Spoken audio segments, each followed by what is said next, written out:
What's going on, guys? This is episode number 83 of the Big Blue in the Bronx podcast. Alex Average Poach back again. So we got a lot of topics to talk about today. I was originally going to do mostly Yankees, but Giants is also incorporated because of all the DeShaun Watson talk, the Twitter drama, the YouTube drama. I'm sorry if I look a little weird. This is the first time I'm doing with a green screen. I just got it. I think it was yesterday. But this is the first time I'm doing it, with the backgrounds and stuff. So if it looks a little shady, if it looks a little terrible, I apologize. But let's go into everything. So for the last few days, and obviously DeShaun Watson requested a trade from the Houston Texans. And from the beginning, even before he requested a trade, I said I wasn't entertaining any of that. Because A, the Giants are not involved per sources. B, it's the Jets, the Panthers, the Broncos maybe. There's a lot of teams involved that want to get Watson. Look, Watson is one of the best quarterbacks in the league. Unfortunately, Bill O'Brien and all those guys, they could not find talent to put around him and traded the talent they had around him, being DeAndre Hopkins. And now they want to trade Watson. Well, they don't want to trade him, at least Nick Caserio said. There's a certain amount of leverage there when it comes to Watson and when it comes to the Texans, but that's like another video, another topic. But let's get into the Twitter drama revolving around the Giants fan base and just around the drama. And I don't usually assess this in my podcast episodes. I usually just go about it, or I'll ignore it, or I'll talk about it on Twitter, but I won't talk about it on here. So, it really started when ESPN co-host Chris Carlin, right? He made a video that said, well, the Giants should go after Deshaun Watson, and the Jets, the Giants have a better shot, and they have a better purpose too. Which I immediately said that was a stupid opinion, and I respect opinions, but at the same time, when you're making some stuff like that, it just doesn't make a lot of sense. And, he was like saying, or somebody else said, trade Daniel Jones, trade Saquon Barkley, and 2 first-round picks. First of all, we do not have the draft capital. Second of all, I'm not giving up Saquon Barkley in a trade like that for a quarterback. Nor am I giving up Daniel Jones. Sure, if the Texans accept that, it might be a steal. But that's not something I'm entertaining once again. Because we're talking about, the offense is built around Saquon. The offense, we need a wide receiver. Well, how the hell are you going to get that when you give up first-round picks and Saquon Barkley? This offense is literally built around Saquon. Jason Garrett, he couldn't adjust last year when Saquon went down. So what are you to tell me that, we're not going to have any running backs under contract next year because we're going to trade Saquon Barkley? No, that's a stupid opinion. And the other point I brought up to him, because he actually replied to me, and I'll give him his credit there. A lot of these beat reporters and these media people and the pundits, they go out there, they'll say something, but then they won't reply. I'm not a Twitter bully. I'm not out to insult people, but when you're wrong, you're wrong. And I literally said, are the Giants in that situation? Are they willing to take on his contract? Because I think it's 37, 35, I don't know. It's in that range. He gets paid $10 million this year, I believe. That's Watson. And then the next couple of years, it's like, $35 million. Something around that range. Are the Giants seriously in there to do that? I've done cap videos before this offseason. Talking about Leonard Williams. Talking about the pass rush. Talking about just the spherical situation that the Giants are in because of the pandemic. We're expected to have negative $3 million going into free agency. Who do we need to cut? We need to cut Solder, we need to cut Zeitler, we need to cut Tate, and a bunch of other guys. But no, let's go on and take on a $37 million contract. Now I get it, he's only being paid $10 million this year. But that's not thought out. Sure, the Giants could have all this cap in 2022. But right now, I'm looking for Daniel Jones to develop. And you could call me a Daniel Jones fanboy or say this or say that. I'm not going to take it because it's not true. I've criticized Daniel Jones in a lot of situations. But we're talking about, trading for Watson. Meanwhile, other people are saying, Gettleman's bad at trading. So why do you want him to trade for that? And the same people, which is going to lead me into my Giants community point, were saying, oh, the Giants should trade for Stephon Diggs. Giants should trade for Jalen Ramsey. This is at the deadline last year, meaning 2019. I know, it seems like, we're still in the 2020 season because the Super Bowl is on Sunday, next Sunday. But Cop Pizzle did call them out in one of the videos he had, which is probably one of his most entertaining videos. I'll get to that in a minute. But I will always acknowledge when someone is a good player in the NFL. Watson, he's one of the best QBs. Jalen Ramsey, one of the best corners. Stephon Diggs, with Buffalo, one of the best wide receivers, if not the best. Because it was him and Devontae Adams that basically showed up this year. Hopkins, yes, but did you feel the same way about Hopkins that you did, about the other two receivers I just mentioned? No, you didn't. At least I didn't. I'm sorry. So this leads me into my Giants fan base point. So, as I said, I basically called out Chris Carlin on Twitter because it was in a thread of tweets and whatever. So obviously, Clapback Sports, shout outs to them, they were calling the fake media guys out, and one of the other guys that were calling out the clickbaiters is Cop Pizzle, Giants YouTuber. I had him on episode 3. That was all the way back in April. If you guys want to watch that, listen to that, really, go ahead. Subscribe to him if you haven't already. Cop Pizzle knows when it's clickbait. Is he an X's and O's guy? Does he know about writing articles? Of course not. He's a Giants YouTuber. And I'm not taking anything away from him. Because you can't have, in my opinion, guys in the fan base that just go over the stats. You have to have some type of entertainment. Cop Pizzle, in my opinion, is that entertainment, whether people choose to take him seriously or they get offended by him. Because he's called out a lot of content creators. He's called out The Entertainer today. He's called out Alex Wilson of Fireside Giants, ESM. He called out, I think, The Hub. He's called out a lot of people. And listen, that's their beef. But he called out a lot of the beat media's bullcrap articles and basically anyone who is basically, putting that crap out there. Now, I'm going to make a point about fans because if anyone has seen Cop Pizzle's video, I commented a large thing on that. I'm not going to read the whole thing, but I'm basically going to summarize what I put into there. Fans will be fans. That is known to man. I'm a fan. You guys are fans. Sometimes we have reactions that will say stupid shit. Let's be honest. You could be an even-tempered fan that's like, we got to get him next time. You could be that tempered fan that says, fire Dave Gettleman, trade Daniel Jones, trade Saquon, do something like that. I don't know. But fans will always have that, reaction, or at least a portion of fans will have that reaction that says, trade this guy, trade that guy, I don't like him anymore. Evan Ingram is prime example. But, I give the fans a little bit more leeway because it's a fan. When you're a beat reporter and if the Giants have sources or not, or if you're making, something, I don't know, you should know not to put out that content. But why they do it anyway?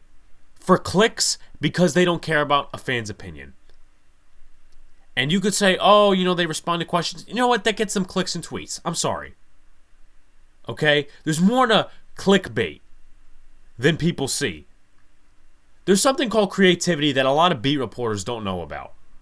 I'm sorry. And you know what? I'll give them credit when credit is due. The sources they have, great. I don't have any sources. I have one source for the Yankees, but that's a source beyond a source beyond a source.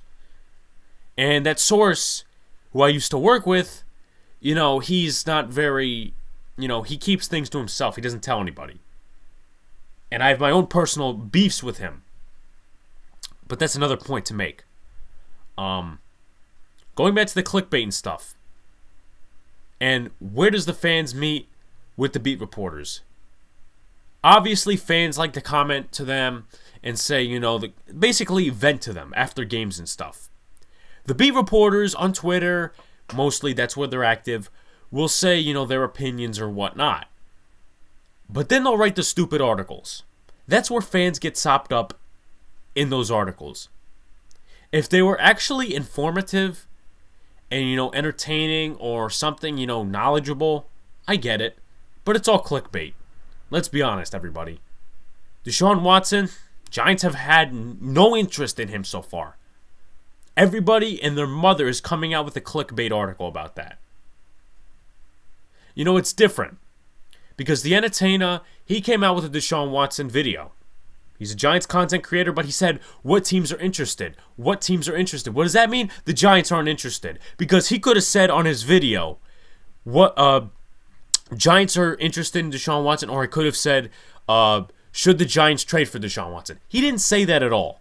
He did not say that at all. It's what teams fit him. What team should get him, like the Jets, like the Lions, or some other team like that. Okay? Bad Dog. He posted on his Instagram, I would definitely trade 2 first-round picks, Barkley and Jones, for DeShaun Watson. Do I disagree with that opinion? Of course I do. Because Bad Dog, he said it in his videos, he doesn't really believe Daniel Jones is the future. And he believes at some point we should trade Saquon Barkley. That portion I agree with. Possibly. We have to see where this year goes, though. Meaning next year. But my point is, that's an Instagram post. He didn't make a clickbait video about it. He didn't make a clickbait article. Not like Matt Lombardo and all these other geeks. I know I'm using a Copizzle term. Going back to my Copizzle point, he actually shouted out me on his video today. Props to him. Because I've been basically keeping up and, I've been talking to him via Twitter DMs about these clickbait content creators, meaning like the beat reporters. Okay? And, he did call out the entertainer in his video today, basically because entertainer, in my opinion, now this is coming into a little bit of a different topic related to the Giants fan base. And if those of you who aren't active on Twitter, who are not on social media, just listen to the podcast, I'm going to give you basically my perspective on it. Entertainer, he's like the guy that everybody loves. Everybody watches his videos. They say, hey, entertainer, what do you think about this? What do you think about this? And he'll give you the perspective. He's one of the more, I would say, helpful guys towards young content creators and guys who just want their opinion. I had the entertainer on, I think it was last week. Very knowledgeable. Can't say that Pizzle is one of those guys. I love Pizzle. I think he's that fiery fan that every fan base has. But the people knocking on him are mostly content creators that get called out by him for what Copizzle thinks is clickbait content. Like the Alex Wilsons of this world, of ESM, Talking Giants, for an example. They don't like him. They don't like each other because he thinks that they're geeks. I like both of them, obviously. That's why I had them on the podcast a couple of times. Well, I had Pizzle on one of the first episodes. I had Justin and I had Bobby. Shout out to Bobby, though. He did meet Joe Judge and Patrick Graham at Senior Bowl. I'm jealous. But anyway, that's another point right now. So what is the take from all of this and what I'm saying? Giant fans, I'm going to give you some hard-earned advice. And I used to be a fan that used to be the mainstream guy. If the Giants should trade for this guy, if the Giants should trade for that guy. Going into my content creator days, starting in April, I started realizing what content creators were feeling and what it was like. I only have 98 subscribers on YouTube right now. And obviously, my content can always get better. I only have so many downloads per podcast episode. But I'm not quitting and giving up. That's one thing. But my point is, I've realized what content creators are under. As in terms of YouTube, I'm not talking articles. And I'll get to creativity in a moment, because I have a prime example. Content creators, their hard work is never respected by the upper top. The B media will acknowledge it on points. But the ESPN guys, they'll never acknowledge it. They're not in a place to, nor if it was their own time, they will never. Only a certain amount of people, that's probably a small quantity. And us going into the stats And us going into the film and the analytics, and I'm not going to speak for all content creators, I'm just getting my perspective out there. Like, I think it was the third episode of my podcast, or the second episode. I called out Michael K., Don LaGreca, and Bart Scott. Now, obviously, they didn't respond because they don't watch my podcast, and I could care less if they do. Because they were basically rambling on, oh, Joe Judge, he's just like Belichick, he's not going to work out in New York. And I basically said, first of all, buddy, you don't know what you're talking about. You're just rambling on just because Joe Judge is not naming the names of any of his players. Was that a little weird and obscure? Sure, why not? But literally, you're not a head coach. You're not in the Giants organization. And third of all, you're not a fan who pays the damn tickets to go to the games. That's what I said. You could put fan in a category. You could put sportscaster in a category. You could also put a content creator in a category. We break down the film. Well, others break down the film, I should say. Others break down the film, break down the stats, basically look at guys in the draft and do other stuff. The sportscasters, there's no specific, oh, he's a giant sportscaster. No. Their job, ESPN New York, LA, Miami, who cares? Their job is to cover that region, the area. They never, and it's more of the base of not to get too much into it and bore your audience, is that they don't go into who the Giants should pick in the draft. They don't go into film. They don't do that stuff because they have other topics to talk about. I'm talking about fan-specific content creators. That's like, as I said, how many other guys that break film? But Michael K. and Don LaGreca, during the April time regularly, and I'm saying, if we didn't have the pandemic and all that stuff, if we didn't have all that, and they called out Joe Judge or whatever, saying, he's a Belichickian guy, and, he's going to try to make up what Belichick was in New England. They have Yankee stuff to talk about in a regular, non-pandemic season. They're not going to actually go into, this guy had this many interceptions on the year, blah, blah, blah, blah, blah, blah. One time, and this was after the first Eagles game of 2020, when we lost because Evan Ingram dropped the ball on third down, a couple other things as well.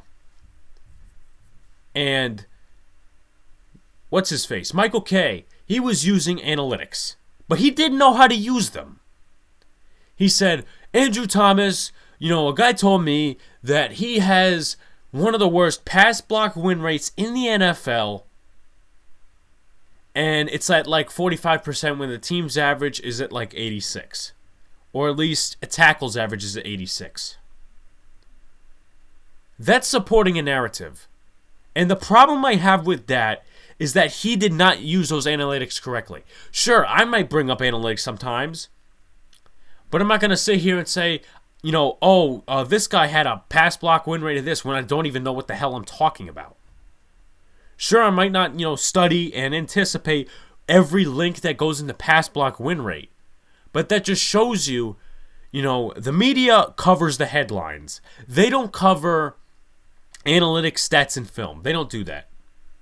Going back to another conversation I had, Justin Pennick, one of the first episodes of my podcast. I basically remarked on the fact that Stephen A. Smith said the Giants made a mistake by taking Andrew Thomas. They should have taken Mekhi Becton. They should have taken Isaiah Simmons. And Justin said he doesn't watch film. He doesn't know that. And it was really obscure to me as to why Stephen A. Smith said that. He doesn't know much about anything other than the specific headlines. He's good at his job. He rants on the Knicks. Fine. But when it comes to film and, the scouting part of it, he doesn't know. Isaiah Simmons, the first couple games of the season, he was horrible at linebacker. Made his way through the rest of the season. Mekhi Becton, he was hurt some of the season. And people were saying, Isaiah Simmons, he might play safety, he might play linebacker, might play this. He was only going to be one position in the NFL. That's linebacker. Maybe safety sometimes. Maybe like a Dion Buchanan. But he was not playing all these corner spots like he did in Clemson. That's the part that people miss. Andrew Thomas? Other than Jedrick Wills, he was probably the best tackle in that class just looking at the draft. Okay? Best competition, did good against rushers like Clavin Chasen and a couple others. Jedrick Wills, he was in the same conference as him, the SEC, and he faced some good competition as well. The only concern was, is he going to be a right tackle or a left tackle? Because of the blind side of Tua. But my point is, they just go on the headlines and don't consider anything else. It is very rare that they remark, A, they're wrong, B, if they're wrong, it's based on analytics, film, whatever. Going back to my point about creativity in the clickbait. I'll give you guys a prime example. Now, I know this is only because he's come on the podcast and he's a good friend of mine. Jordan Levine, right? Him and I, we were talking, and then he, thanks to me, I know I'm tooting my own horn, he came to On Air Sports, covered the Giants for a little bit. We decided to leave because of business reasons, and we started Uncut. But while he was there, he had a couple of creative ideas. Whether it was in season, whether it was, not the season, whatever. He wasn't going out there making clickbait garbage and saying, oh, the Giants should trade Daniel Jones. The Giants should trade Saquon Barkley. The Giants should do this. Not unethical things that will never happen. What he did construct ideas of, though, are the following. What if Dave Gettleman was fired as Giants GM? What if Bill Belichick stayed a Giant? What if Bill Belichick came back to the Giants and had a front office role? In my opinion, seems clickbaity, but if he gives you a thought process that you could agree with, that is called creativity.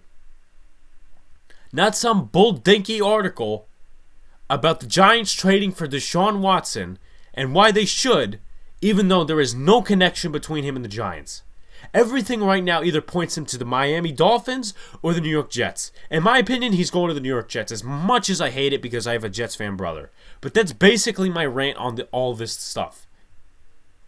I don't necessarily criticize fans. Fans are fans.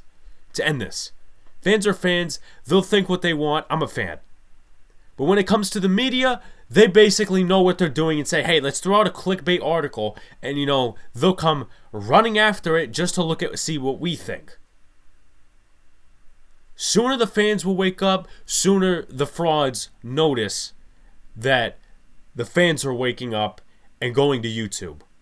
Not just for my content, because us, meaning YouTube, and I said it again, I may not be speaking for all of the guys, and I don't mean to. But we are more creative in our videos and our stuff like that than the people are writing the sorry-ass articles. There you go. Okay, so let's go into some less dimmer topics. Let's talk about the Yankees and the reason that Yankee Stadium is in the back of me right now. So, I have a couple things to break down with the Yankees, but obviously I didn't reveal it on Tuesday because I just really wanted to do a Giants episode. But the Yankees traded for Jameson Taillon from the Pittsburgh Pirates. It was happening for a long time, or at least it was, in development. It was in talks. Then the Yankees finally did it. They traded for Taillon. They gave up Miguel Yajure, Ronzi Contreras, Michael Escato, and Kanan Smith. The last two prospects, I do not know. Miguel Yajure, he was okay in the major leagues last year. Wasn't necessarily a Yankee that I think they were going to hang on to. If they could trade him for somebody, I think they would. It's not like, they were, willing to get rid of him. But my point is, if they were going to get a starting pitcher, if they were going to get, a lefty or something through trade, they would probably give him up. So Yajure, Ronzi Contreras, I also know. Don't know much about him, but obviously he's in Pittsburgh now. Michael Escato, don't know much about him. And Kanan Smith, all I know, he was in Staten Island for a little bit. So for Taillon, he is coming off surgery. He hasn't pitched in about almost 2 years, which is a little bit of a concern. But I'll read you his stats right now. In 2019, which is the last year he actually pitched, he was 2-3, 7 games started, obviously injury, 37.1 innings pitched. He gave up a total of 17 earned runs, 24 total runs, and had 30 strikeouts in 7 appearances. So he didn't necessarily do that well. Obviously, we're just looking at it from a little bit of a microscope. We're not saying, oh, he was bad, he was good. We also have to factor in what the Pirates were, because the last couple of years, they haven't been good.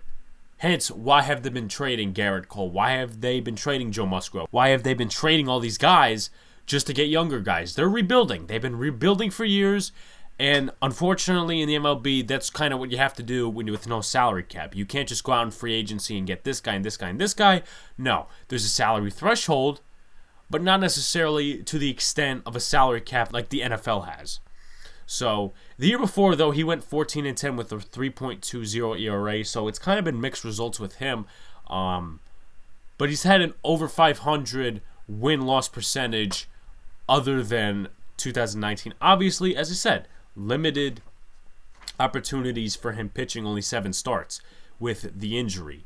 So didn't pitch in 2020. I would like to see what he does in 2021. Obviously, Garrett Cole will probably be the head of the rotation. Number 2 would probably be Corey Kluber. Number 3 would probably be Taillon. I think you also got Domingo Germán coming back. And you also have to factor either Jordan Montgomery or Deivi Garcia in there. Also to note, you have Severino coming back mid to late summer. So you're going to have to put him in a spot in there, probably 3 or 4 role, and then figure out who is going to be on the chopping block. Because the Yankees aren't going to keep, this many pitchers on the roster. They're probably going to send somebody down, which will probably lead into a players on the hot seat for spring training subject, which I have in a little bit. But the Yankees also signed Darren O'Day. I was really dim on the topic of this until I looked at his statistics. He's a 38-year-old pitcher. He's a sidearm guy. You really don't get those in the MLB anymore because I have a friend that plays baseball, travel baseball, and he said that one of the worst ways you can do damage to your elbow is by pitching sidearm.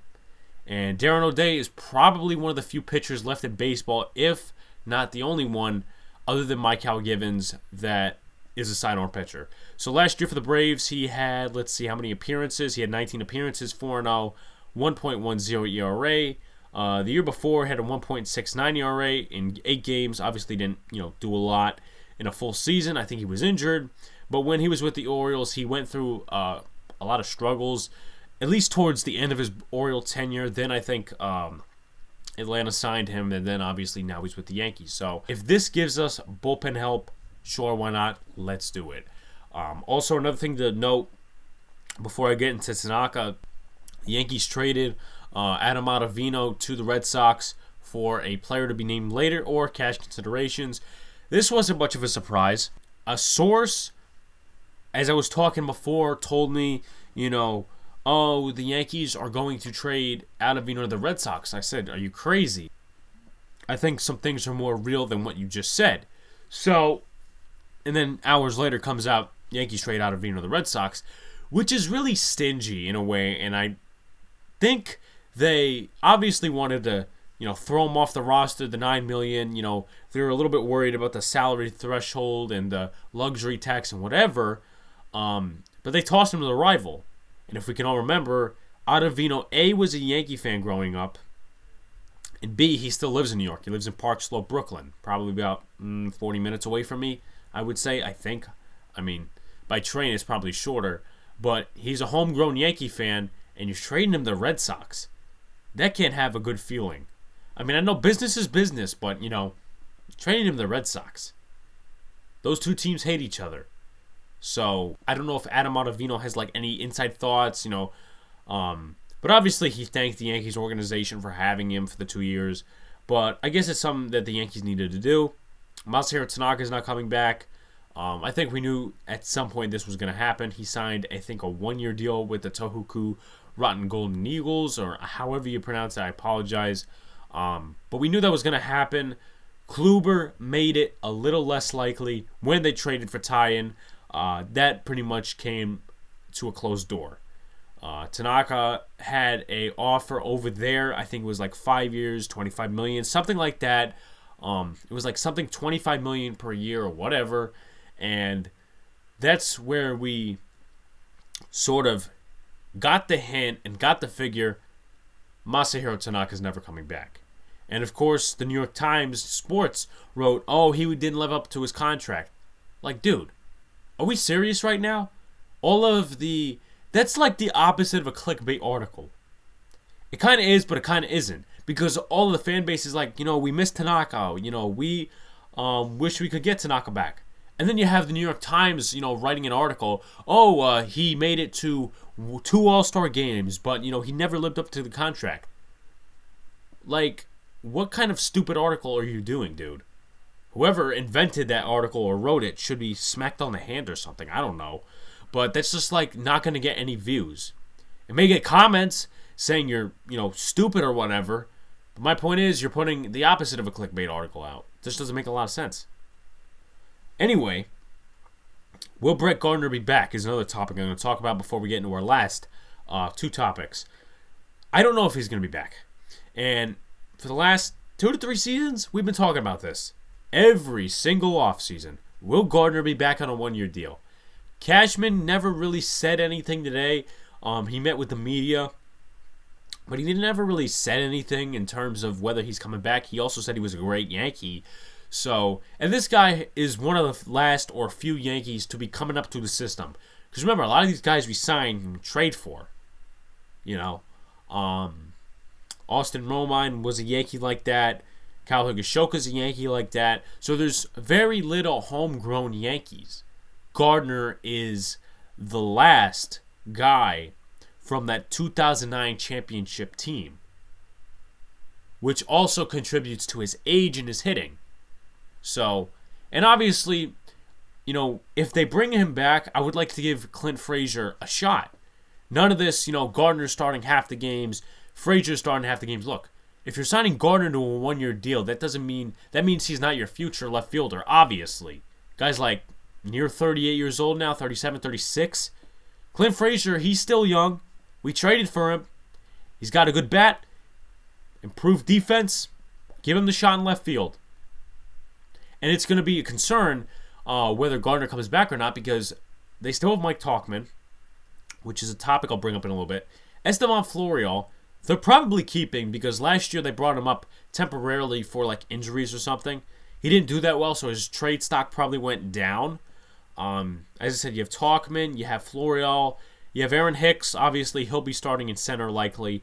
Judge, you have Stanton, who's playing DH. And also you have Greg Allen, Socrates Brito. Greg Allen, I think they traded for. Socrates Brito is not on a major league contract, but will probably be invited to spring training. So he'll get a shot and a knock at being a Yankees reserve outfielder. Other guys, I really can't think of. I mean, Zach Zenner, he's a AAA guy. So again, you have to think about this stuff. But Gardner coming back, he's likely not going to get the whole spot. He'll get probably like 30% of playing time if we're going to average it out. If they're not playing Stanton in left field, they're playing Frazier in left field likely. And I would totally understand if they didn't bring Gardner back. I would understand that to the fullest extent.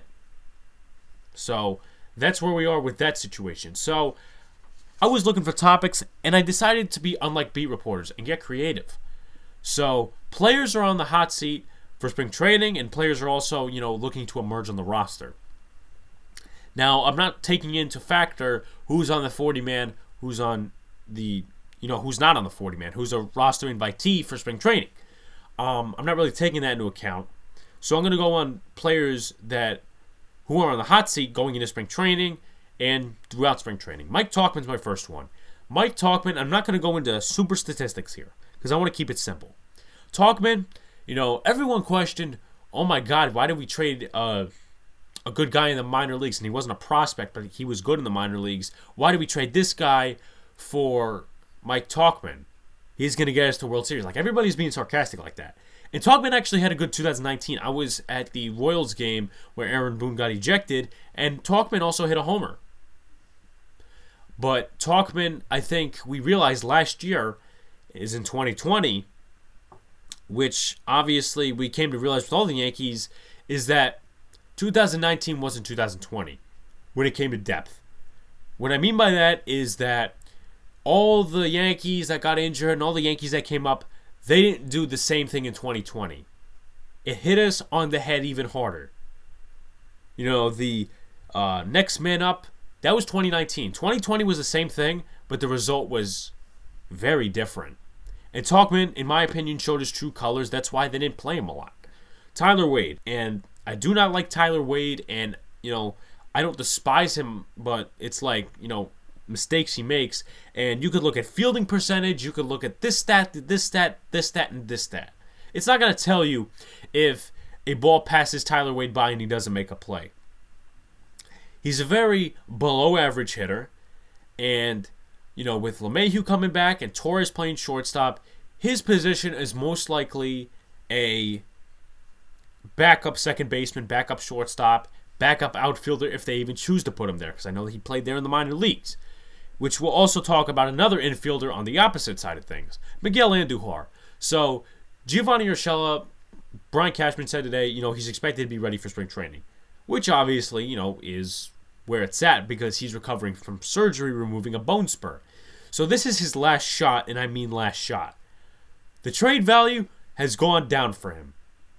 I think he did better towards the end of the season last year compared to when he came in. He was hitting like something, and they sent him down to the minor leagues, a.k.a. the alternate training site. And then when he came back up, he started hitting a little bit hotter. Obviously, the average, final on the year was like 240. But he's not great defensively, and Urshela obviously is a better option. But if you don't want Tyler Wade, and I don't think Tyler Wade plays a lot of third base, if at all, but this is Andujar's last chance before, and I'm not saying he's going to get cut or anything, but traded or, whenever his contract ends, he gets into free agency. But I think the Yankees had a better chance of trading him in 2019, 2020 more than they do this year, because they know, meaning other teams know, that his trade value has gone down. Would I like to see Andujar on this roster? Sure, but please show me the results. Don't just sit there and, hit 190. The next guy is Luis Cessa. Ever since we traded for him, seems like a bust. And in 2016, he was pretty good opposite of Chad Green, meaning that Green wasn't doing that well. The tables flipped in 2017. Cessa was bad, Green was good. Green has flip-flopped for the last couple of years, but we're focusing on Luis Cessa right now. Okay? We're focusing on Cessa. So, for the last couple of years, ever since 2017, he's been horrible. If he has any sort of decent pitching left in him, he could probably be a middle reliever or a bullpen guy that goes for bullpen days, like a Loizaga, but I don't have that much faith in him. So, it's going to be really interesting to see what the Yankees will do for spring training with him. Ben Heller's another one. We traded for him in the Clint Frazier deal with Justice Sheffield and all these guys. We gave up Andrew Miller, obviously. But Heller has not been the reliever that the Yankees, I think, were looking for. He was injured how many times? He had surgery. I think he was out for a full year in like 2019, 2020. One of those years. Just hasn't been that guy. And I think that this is his last straw for him. As I said, I'm not going to pull out stats and, pull out this analytic garbage. But my point is, he hasn't been there enough to contribute to where you could say, that trade worked out in a Ben Heller fashion where he's a constant contributor to the bullpen. No, you can't say that. Jordan Montgomery, I think this is one of his final shots as a Yankees reliever. Partly note and due to the fact that he didn't pitch well last year and the fact that the Yankees are doing their Yankee thing of trusting traded pitchers and acquired pitchers and free agent pitchers rather than they trust their young staff. And I said a couple of minutes ago, what I said is that you have three core starters. Then you have Herman, Garcia, Clark Schmidt possibly, and you also have Montgomery. Montgomery pitched okay in 2019, coming back from surgery. 2020 wasn't that great. Good starts here, bad starts here, more than bad starts. So, and I really liked him in 2017 when he made his debut. Unfortunately, it hasn't panned out to this far. Unfortunately. And that's basically what I have to say on him and the players who are on the hot seat for spring training. So players that can emerge onto the roster in spring training and basically take a spot from somebody. Davey Garcia is one of them. Pitched well last year. I think he was like 3-2, 3-3. I think that he could be a dark horse candidate to go on the roster. Just a very good prospect. Obviously, during those exhibition games, he wasn't pitching that well against Philly. He had a couple of misplaced balls when it came to targeting, where Sanchez was putting up, he wasn't targeting that well. But obviously, the main step when you learn baseball is you can't just look at where the catcher is targeting. You have to look and just throw it in there. And he wasn't getting his, pitch location correct, and there was a lot of problems. But I think he progressed through the season. So he is one of those players. Albert Abreu, I'm pretty sure he got called up last year. If he didn't, my mistake. But I think he's another dark horse to be on this roster. Next one's Estevan Florial. Don't know much about him, obviously. But, again, going back to what I said, his trade value has gone down a little bit. And people years ago were predicting that he'd be the future outfielder, that if Hicks doesn't come back, if this guy doesn't come back, that he's going to be a part of the outfield. Doesn't look that way right now because Clint Frazier, Aaron Judge, and also Aaron Hicks is still on that 10-year contract extension, going back from 2019, I believe. Then he had to get surgery, but that's a different point to make. Thairo Estrada. I really like this guy. I think he's going to be that speedy, decent fielder that the Yankees need. He's not going to be a home run hitter, though during the exhibition games last year, he did hit a couple of homers. I would prefer him over Tyler Wade if I could see what Estrada would do in a longer span of playing time. So that's what I think there. Clark Schmidt. I didn't really like his pitching last year, but that, in my opinion, was not all his fault. I think they really, in my opinion, abused the situations that he was in. Because you look at the Blue Jays game where we sincerely got blown out, and there was like that 10-run bullpen inning. Basically, when the Yankees knew that the game was over, they put him in and said, you know what? It's just like putting in a backup quarterback when you know the game is over. You can't do that with a prospect. And if you want him to develop into a starting pitcher, you're going to need to treat him better than just like garbage. Nick Nelson, I really liked his stuff until that one Philly doubleheader last year. I think he could emerge on the roster. And Michael King, I really don't like him. As of right now, I'm not going to say, trade him, this, that, and the other thing. But he's really given me PTSD of Chance Adams. And I wanted Chance Adams to work out. Unfortunately, he didn't. But Michael King, obviously, we'll see probably more playing time, pitching time, whatever. They tried using him as like one of the middle relievers, the bullpen games, and that stuff. So we'll see what he's got.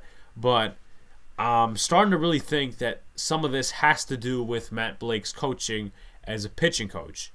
We complained about Larry Rothschild, but in the final year of his contract or whatever, the bullpen did great. 2020, when Matt Blake was hired because of analytics, that's where it came into. So that basically wraps up this episode of the Big Blue in the Bronx podcast. I merged both topics, but obviously there's a longer extent of the Yankees and then the Giants. But subscribe to the YouTube channel, turn the notifications on so you can join the conversation whenever I put out a video. I will be streaming on YouTube more, probably next Sunday before the Super Bowl, or at least a couple hours before, because Sportscaster, everything was fake on there. Every donation was fake. Every bot was fake. It was a bad scheming way of business that they did.